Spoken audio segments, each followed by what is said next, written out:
After 65 years, Sears Canada is shutting down operations, something like 12,000 people thrown out of work. Sears, the latest in a long list of casualties, being steamrolled by the freight train of change. And it's entirely avoidable if you know what to listen for, right here on the Reinvention Chronicles.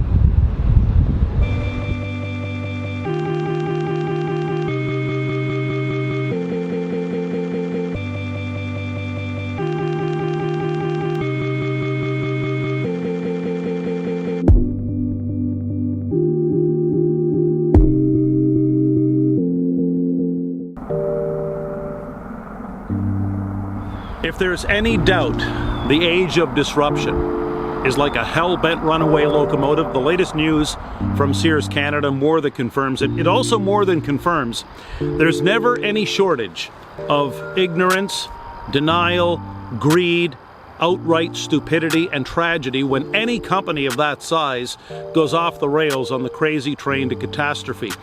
It's kind of like some of those people who are actually posting online comments pointing the finger and blaming all those shoppers who want to stay in their living rooms on their laptops and buy from Amazon.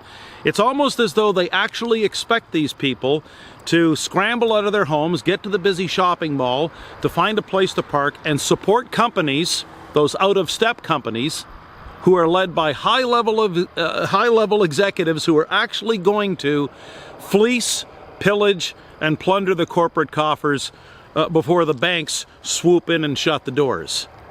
Are you kidding me?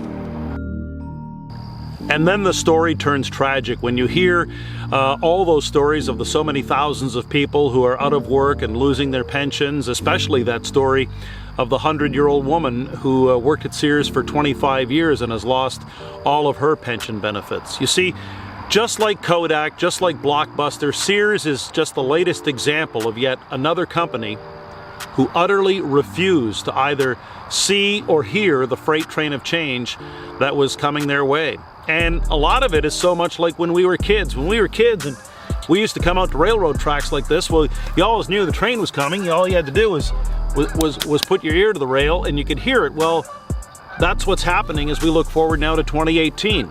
And the surest sign, the surest signal, the surest sound that you can listen for that something unstoppable is coming your way is the sound of laughter. You see, over 100 years ago, the railroads were laughing at the Wright brothers and the invention of aviation. Telegram companies were laughing at Marconi and the invention of radio. In the 70s, the US automakers were laughing at the Japanese. In recent years, the Yellow Pages laughed at search engines. Let's see, the music industry laughed at Napster, the taxi industry laughed at Uber, General Motors laughed at Tesla, the advertising industry laughed at Facebook and Google, Sears and Kmart laughed at Walmart, and Walmart laughed at Amazon. I'll tell you who's not laughing: Warren Buffett. Warren Buffett just sold about $3 billion worth of stock in Walmart because, according to the Oracle of Omaha, Amazon is unstoppable. Then you've got some banks predicting that about 25% of shopping malls are going to be closed by the year 2022. In other words, the dominoes are going to keep falling, and that's no laughing matter. In surveys, as many as 84% of business executives claim that innovation is a priority. But filling out a survey and actually doing something about it, actually innovating, are two entirely different things, especially when so many business executives fail to see the disruptive threats that are coming. And why? Because they look different.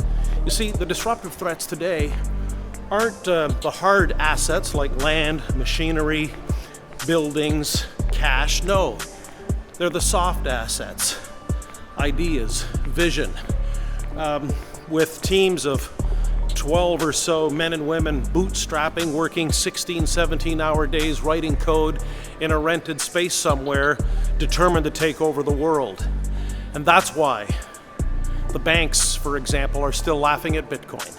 You see, the only thing that can ever prevent the freight train of change from turning into the freight train of pain is when people like you and I, people who own small to medium-sized companies or work in organizations, or even some of those suits and MBAs who populate top-heavy organizations, is when we stop laughing and actually start listening. Start listening to the number one and 1A source for innovative ideas. Number one, the frontline employees. The frontline employees who are actually in the trenches each and every day, serving the number 1A source for innovative ideas, the customers who are actually still buying from you, the customers who you're going to need along for the ride to keep you on the rails as you face and embrace the inevitable freight train of change. And hopefully some of these ideas will inspire you to recreate, reimaginate the business, the brand, the career that you deserve.